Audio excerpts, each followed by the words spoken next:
एक ऐसा देश जहां पर ट्रेन्स चलती है ऐसे 3 पटरियों पर, लेकिन क्यों और हमें हिचकी आखिर क्यों आती है? इस पेपर को आप पानी से धो भी सकते हो, और क्या हो अगर गलती से कोई फेविक्विक को खा ले तो? सभी सवालों के जवाब मिलेंगे, बने रहिए वीडियो के अंत तक। नंबर 1, दुनिया भर के सभी देशों में ट्रेन चलाने के लिए 2 ट्रैक्स का इस्तेमाल किया जाता है, लेकिन बांग्लादेश एकमात्र ऐसा देश है जहां पर आपको ट्रेन 2 नहीं बल्कि ऐसे 3 ट्रैक्स यानी कि 3 पटरियों पर चलती हुई दिखाई देंगी।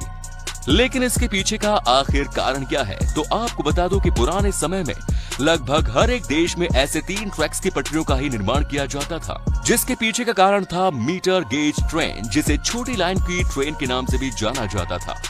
लेकिन समय के साथ साथ सभी देशों में इन छोटी लाइन की ट्रेन की जगह पर बोर्ड इंजन और रेलवे ट्रैक को बनाना शुरू कर दिया। लेकिन ऐसा करना इतना आसान भी नहीं था, क्योंकि इसमें ट्रैक की चौड़ाई बढ़ाने के साथ साथ ट्रेन के सभी इंजन के आकार में भी बदलाव करना होता था, जो कि काफी महंगा था।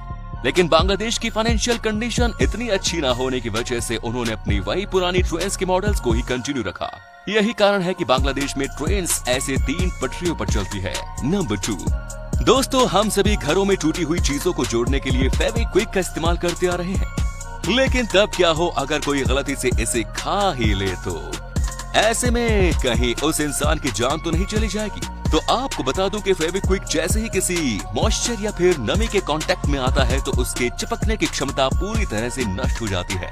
और वहीं दूसरी तरफ जैसे ही फेविक्विक की बूंद हमारी जीभ पर गिरती है तो हमारी बॉडी उसके प्रति रिएक्शन करते हुए बहुत सारे सलाइवा को प्रोड्यूस करने लगती है, जिससे कि साथ के साथ फेविक्विक एक तरल पदार्थ की तरह हमारी जीभ पर ना चिपककर मुंह से बाहर की ओर बहने लगती है।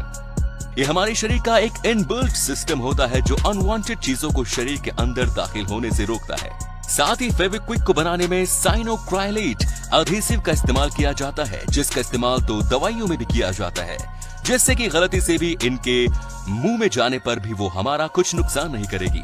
हाँ, वो बात अलग है कि आपको इसका स्वाद कुछ खास अच्छा नहीं लगेगा। नंबर 3, स्विट्जरलैंड दुनिया की पहली ऐसी कंट्री बन चुकी है जहां पर प्लेन भी सोलर पावर से चलते हैं। ये प्लेन्स एक ही बारी में पूरे 36 घंटे की लंबी उड़ान भर पाने की क्षमता रखते हैं। सारी कंट्रीज पोल्यूशन को खत्म करने और धरती को बचाने के लिए अपने बेस्ट एफर्ट्स लगा रही हैं। वो समय दूर नहीं जब ईंधन के रूप में इस्तेमाल किए जाने वाले पेट्रोल और अन्य पोल्यूशन करने वाले पदार्थों का इस्तेमाल लगभग खत्म ही हो जाएगा।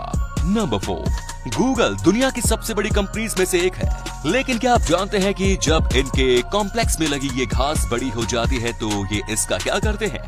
तो इसके लिए ये गोट्स के एक झुंड को रेंट पर हायर करते हैं।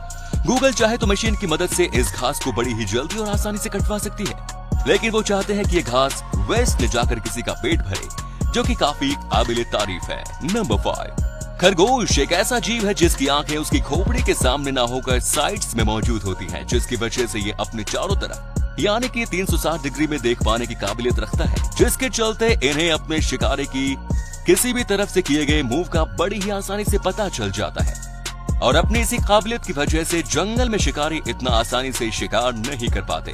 नंबर 6, दोस्तों, हम सभी जानते हैं कि पेपर को बनाने के लिए लकड़ी का इस्तेमाल किया जाता है, जिसके लिए हर साल ना जाने कितने ही पेड़ों को काटा जाता है। लेकिन हाल ही में एक कंपनी ने इन पेपर्स को बनाने के लिए एक नई टेक्नोलॉजी को इजाद किया है, जिसके चलते वो स्टोन यानी कि पत्थरों का इस्तेमाल करके कागजों को बनाने लगे हैं। ये पेपर फ्लेक्सिबल तो होते ही हैं और साथ ही इनकी मजबूती भी एक लकड़ी के कागज के मुकाबले कहीं ज्यादा होती है। इतना ही नहीं, वाटरप्रूफ होने की वजह से ये कागज पानी पड़ने पर भी खराब नहीं होता, जिससे कि इन्हें कई सालों तक रिफ्यूज भी किया जा सकता है, जो हमारी जेब के लिए तो फायदेमंद है ही, और साथ ही ये एनवायरनमेंट को बचाने के लिए भी एक बड़ा कदम है। नंबर 7, जब भी किसी को हिचकी आती है तो कहा जाता है कि उसे किसी ने याद किया है, और हम बैठ जाते हैं बारी बारी से सबका नाम लेने। लेकिन क्या आप जानते हैं कि हिचकी के पीछे का वो साइंटिफिक रीजन क्या है? तो आपको बता दूं कि हमारी बॉडी में फेफड़ों और स्टमक एरिया के बीच एक ऑर्गन मौजूद होता है जिसे कहते हैं डायफ्राम, जो जैसे ही हमारी बॉडी में सांस हवा के रूप में अंदर जाती है तो ये डायफ्राम फेफड़ों में भरी हवा के दबाव से नीचे की ओर आ जाता है और हमारे पेट को दबाता है। ठीक इसी तरह फेफड़ों से सांस के बाहर निकलते ही ये डायफ्राम फिर से ऊपर की ओर चला जाता है। लेकिन अगर कोई इंसान जल्दी जल्दी में खाना खाता है तो ये डायफ्राम अपने आकार से सिकुड़ जाता है, जिससे कि हवा फेफड़ों से पूरी तरह से बाहर नहीं निकल पाती और नतीजतन हमें हिचकी आने लगती है।